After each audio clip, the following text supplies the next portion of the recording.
The eulogy was a lie, a beautiful, hollow lie spun by a man in a crisp suit who hadn't seen me in a decade.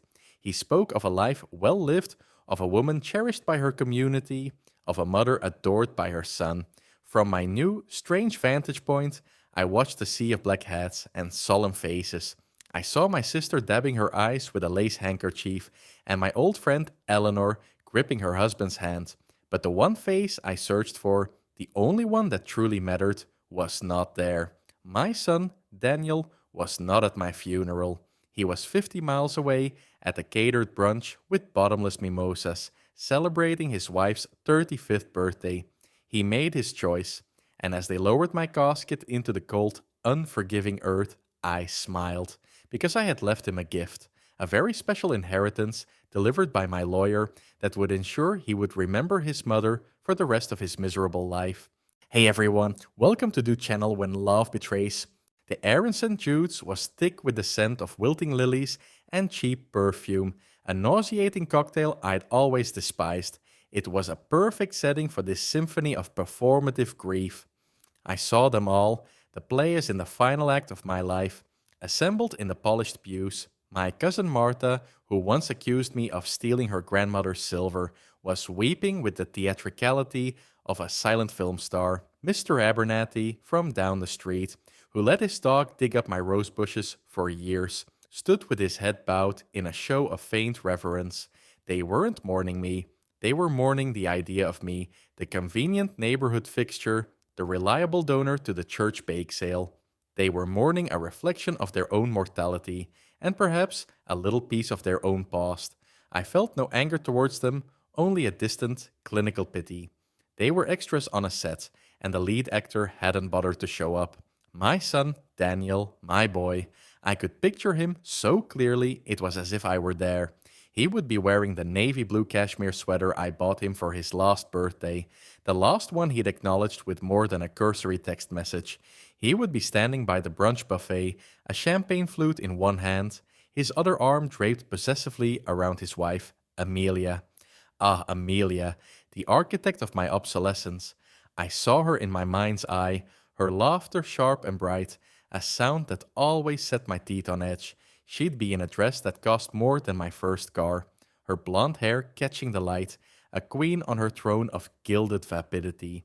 She would turn to Daniel, her lips glossed and pouting, and say something like, "Danny, darling, aren't you glad we skipped that dreary affair? It's so much nicer to celebrate life, don't you think?" And Daniel, my Daniel, would not. He would smile that soft, placating smile he had perfected over the last 5 years. The one that said, "Yes, my love, whatever you say, my love." He wouldn't think of the frozen ground receiving his mother's body. He wouldn't remember the lullabies I sang him, the scraped knees I kissed, the nights I stayed up helping him with calculus homework he was convinced would be the end of him. He wouldn't remember the woman who had poured her entire existence into the vessel of his future. He had been hollowed out, refurnished, and redecorated by Amelia, and the original contents were now just a dreary affair to be avoided. The betrayal was not a single, sharp act. It was a slow, creeping poison administered over years. It started with missed Sunday dinners because Amelia made other plans. It progressed to forgotten anniversaries of his father's death because they were on a couples retreat in Napa. Every milestone, every tradition that I had so carefully built for our family was dismantled brick by brick, deemed old-fashioned or inconvenient by his new, modern wife. The final call had come 2 days before my passing, when I was still lucid in the hospice bed. My voice was a rasp, a faint echo of its former self. "Daniel," I'd whispered into the phone, "the doctors, they say it's time." A pause, the sound of muffled chatter in the background. Amelia's voice. "Mom, He began, his own voice strained. "Amelia's 35th is on Saturday. The party. It's been planned for a year. Non-refundable deposits. People flying in." He was talking about deposits, while I was talking about death. "I see," I'd said, and the coldness in my own voice surprised me. It was the sound of a heart finally freezing over. "You have a choice to make, Daniel." "It's not a choice," he'd said, his voice dropping to a guilty whisper. "I can't disappoint her." And that was it. He didn't choose to hurt me, he simply chose to not disappoint her. In his mind, I was already gone, a past obligation. She was his present, his future, his everything. He had made his bed, and I, with my last ounce of strength, had made his. As the first handful of soil struck the lid of my coffin, a dull, final thud, I felt a strange sense of peace. The performance was over. The grief, real or feigned, would soon dissipate. Tomorrow, the lawyer would call Mr. Davison, a man who understood the value of loyalty and the fine print of a well crafted will. Daniel and Amelia would attend that meeting, of course. Inheritance was not a dreary affair. They would walk in, expecting a windfall, the final reward for their patience in waiting for the old woman to finally expire. They would be thinking of new cars, of extending the deck on their gaudy mansion. They had no idea that the real ceremony, the one that truly mattered, was about to begin. And the gift I had prepared for my son was not one of money or property. It was a gift of consequence, a lesson wrapped in legal paper and tied with a ribbon of absolute ruin. To understand the gift, you must first understand the debt. Not the debt of money, but of memory. Before Amelia, my life with Daniel was a tapestry woven with shared moments.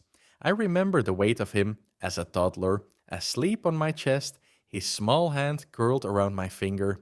I remember the fierce pride in his eyes the day he learned to ride his bike without training wheels, yelling, "Look, Mom, I'm doing it," as he wobbled down the sidewalk. His father, God rest his soul, was the provider, the strong and silent oak. But I was the soil, I was the roots, the nourishment, the foundation from which he grew. We were a team. When his father died, Daniel was just 19. He stepped up, comforting me while grappling with his own grief. We navigated the abyss together, forging a bond that I thought was unbreakable. For 10 years it was. We managed the family's small but successful hardware business his father had built from nothing. I handled the books, he managed the floor. We had Sunday dinners, not out of obligation, but because we genuinely enjoyed each other's company. He was a good man, a kind son. Then came Amelia. She floated into our lives at a charity gala, a vision in silk and diamonds. Daniel was instantly captivated. She was everything I was not: sleek, modern, ambitious in a way that had nothing to do with family or community, and everything to do with social climbing. At first, I was happy for him. He deserved love. I welcomed her into our home, taught her the secret to my beef bourguignon, and shared stories of Daniel's childhood, hoping to bridge the gap between us. It was a fool's errand. Amelia wasn't interested in bridges. She was interested in walls. She listened to my stories not with warmth, but with the detached curiosity of an anthropologist studying a primitive tribe. Her compliments were backhanded scalpels. "Oh, Margaret, it's so quaint that you still use this old china." Or, "Daniel told me you ran the business accounts by hand for years. How adorable." The poison was subtle at first. Daniel started missing our Sunday dinners. Amelia booked a reservation at that new fusion place. "Mom, you know how hard it is to get in." Then he started questioning the family business. "Amelia's father thinks we should sell. He says brick and mortar is dead. He knows a guy in private equity." Every suggestion, every idea was prefaced with "Amelia thinks" or "Amelia's father says." My son, who had once been so sure of himself, was becoming a mouthpiece for his girlfriend's ambition. He began to see his own history, our history, through her condescending eyes. The hardware store his father had poured his lifeblood into was no longer a legacy. It was a millstone. The house he grew up in was no longer home. It was a teardown in a gentrifying neighborhood. The breaking point was the Christmas before I got sick. It was a sacred tradition. We'd spend Christmas Eve at home, just the two of us, decorating the tree and listening to old Bing Crosby records, just as we had when his father was alive. That year, he called me 2 days before. "Mom, change of plans. We're going to Aspen with Amelia's family." "Aspen?" I'd said, the ornament in my hand slipping and shattering on the floor. "Yeah, her parents rented a chalet. It's a huge deal. It'll be my first time meeting her extended family. It's important to her." "It's Christmas Eve, Daniel. It's our tradition for your father." The silence on the line was heavy with his guilt. I know, I'm sorry, but Amelia says, she says we need to start our own traditions now. Our own traditions. The words were a declaration of war, a war I had already lost. She wasn't just building a future with him, she was actively erasing his past. She saw my love not as a foundation, but as a rival, and she was determined to win. After my diagnosis, her campaign of erasure intensified. Flowers I sent to their home were never displayed. My calls to Daniel were often met with the excuse that they were just heading out. I was being managed, handled, and slowly, deliberately phased out. Daniel, weak and desperate to keep the peace in his glamorous new life, was her willing accomplice. He loved me, I think, in an abstract, nostalgic way. He loved the memory of the mother he once had, but he was in love with Amelia, and her love came with conditions, the primary one being his undivided attention and allegiance. This brings us back to that final, fatal phone call. As he spoke of non refundable deposits for her birthday party, I realized the full, horrifying truth. It wasn't that he didn't care that I was dying, it was that my death was inconvenient. It conflicted with a more important social engagement. My final moments on this earth were less important than canapes and cocktails. So I looked at the legal documents on my bedside table, the ones my lawyer, Mr. Davison, had drawn up a week prior. I had created them as a contingency, a last resort. But as I listened to my son prioritize a party over his mother's deathbed, I knew it was no longer a contingency. It was a necessity. It was justice. I understand, Daniel, I said into the phone, my voice calm and clear. You go and enjoy that party. Make sure Amelia has a wonderful birthday. And then I hung up. He must have mistaken my calmness for acceptance. What a fool. It wasn't acceptance. It was activation. The trap was now set. The gift was ready for delivery. The law offices of Davison and Finch were exactly as I remembered them. Old leather, polished mahogany, and the faint, comforting smell of aging paper. It was a place of gravitas, a world away from the breezy, open-plan aesthetic Amelia favored. Daniel and Amelia arrived precisely on time, a stark contrast to his usual tardiness for any family function I'd ever hosted. That, it seemed, was an excellent motivator for punctuality when money was on the line. Daniel looked haggard. The 5 days since my funeral had etched new lines of strain around his eyes. He wore a black suit that fit him perfectly, but he looked like a child playing dress-up in his father's clothes. Grief, or perhaps guilt, had finally caught up with him. Amelia, on the other hand, was a study in composed avarice. She wore a Chanel suit, also in black, but it looked less like morning attire and more like a power outfit for a hostile takeover. She radiated a cool confidence, her eyes scanning the room, assessing its value.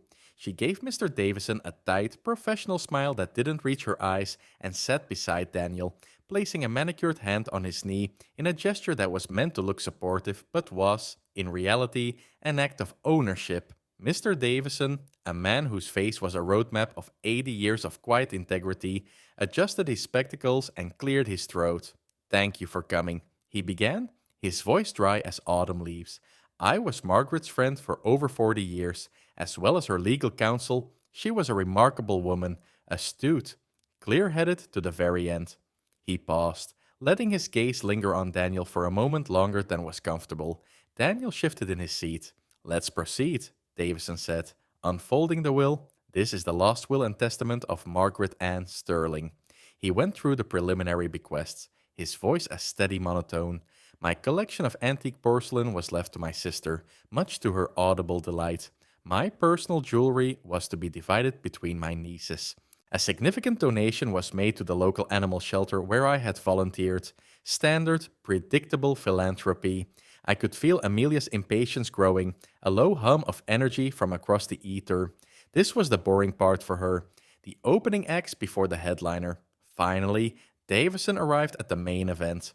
Regarding the remainder of the estate, he said, his eyes fixed on the page, which includes the primary residence at 124 Oak Street, the family business, Sterling Hardware LLC, and all liquid assets, stocks, and bonds, totaling an approximate value of, he paused for effect, $400,000. A sharp intake of breath. It was Amelia. Daniel just sat there, stunned, his face pale. I don't think he ever truly understood the value of what his father and I had built. The quiet wealth accumulated through decades of prudent work and investment. All of this, Davison continued, is to be placed in a trust. The sole beneficiary of this trust is my son, Daniel Sterling. Amelia's tense posture relaxed. A triumphant, almost imperceptible smile touched her lips. She squeezed Daniel's knee. This was it. The jackpot. The millstone and the teardown had suddenly transformed into a multi-million-dollar victory. However, Mr. Davison said, and the word hung in the air like a guillotine. Amelia's smile vanished.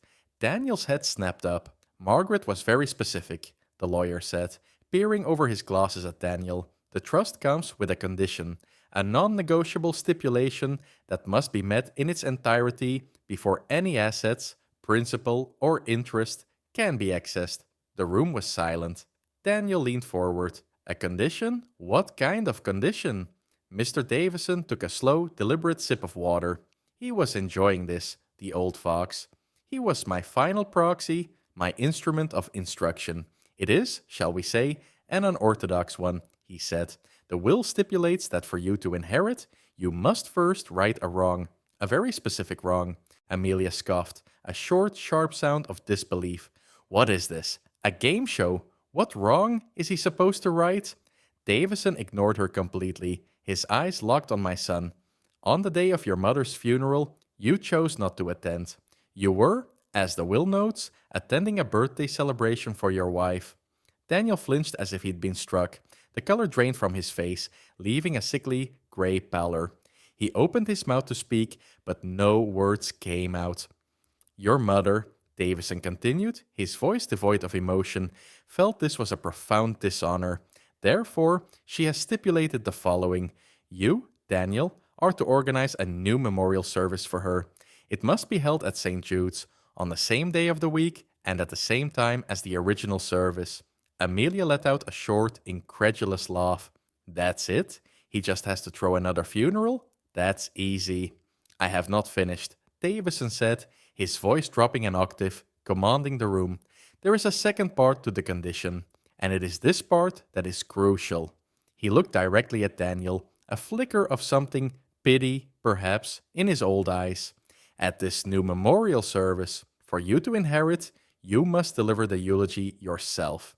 And there is one final, critical requirement. He paused, letting the weight of the moment settle. The only person in attendance at this service, the only guest you are permitted to have, is your wife, Amelia. The silence in Mr. Davison's office was no longer just an absence of sound. It was a physical presence, heavy and suffocating.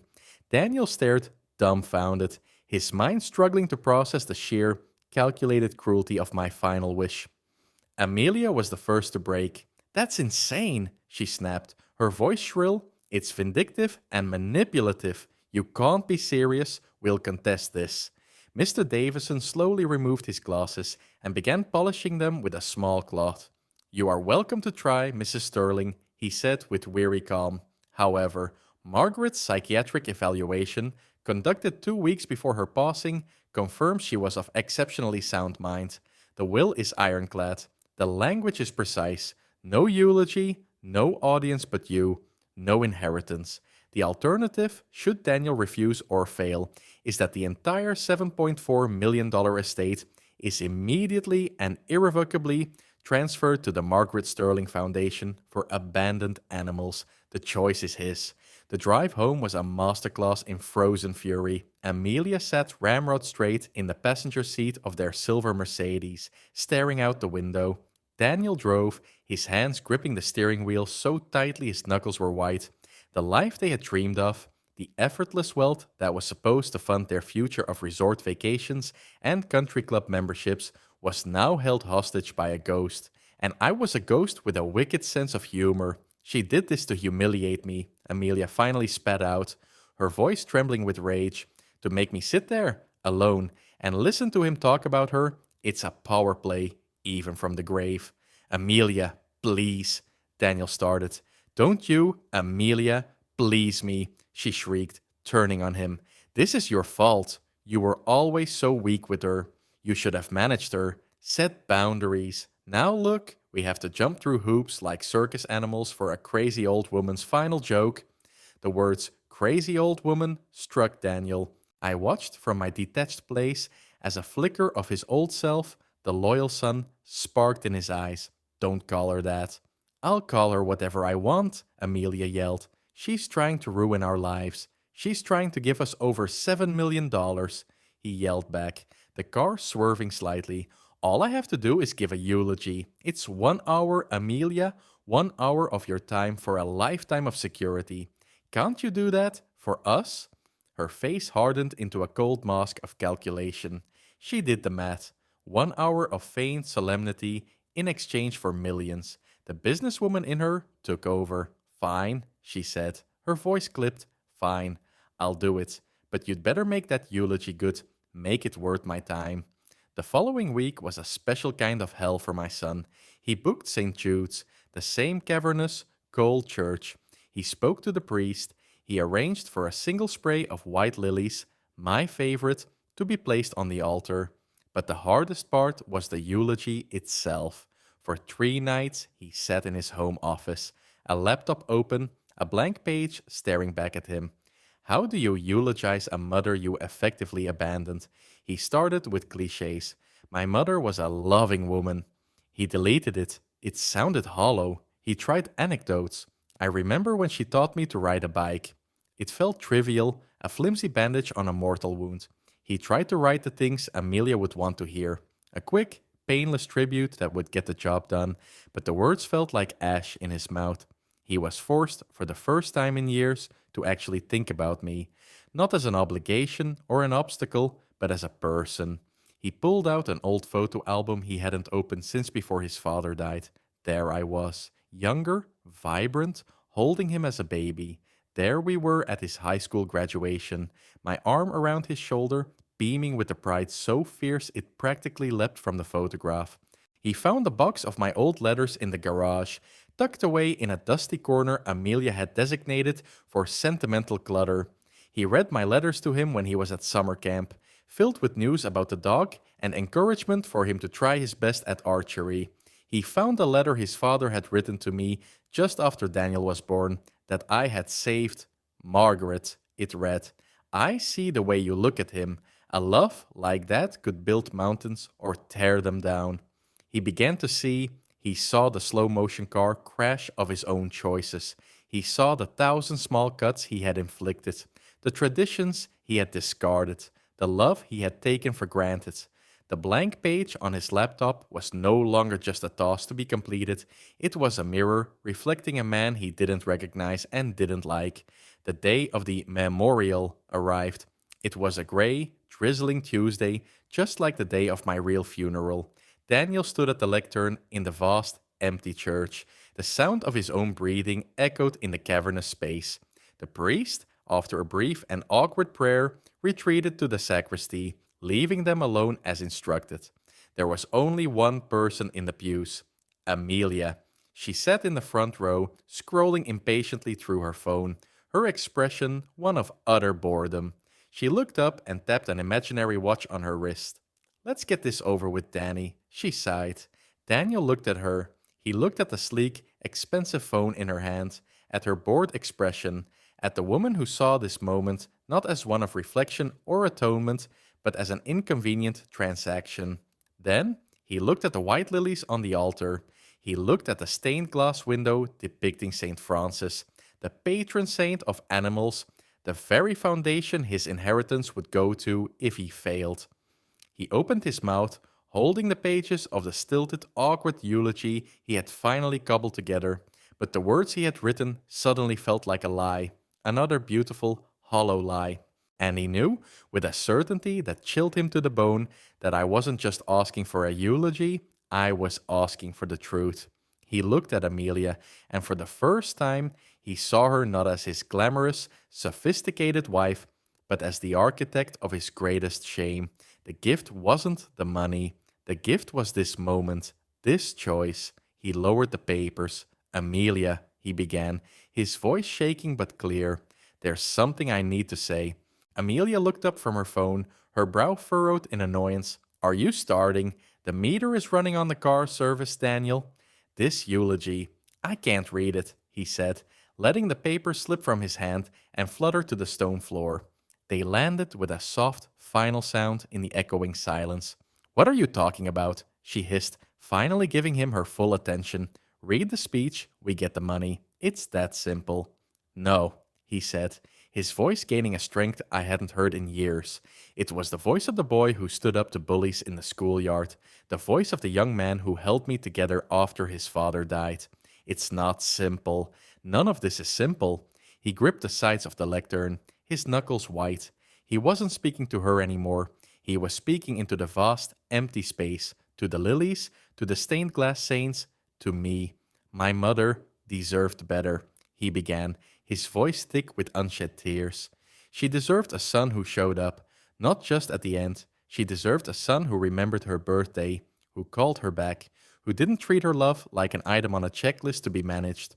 Amelia stood up, her face a mask of disbelief and fury. What are you doing? Are you trying to sabotage this after everything I've done for you, for us?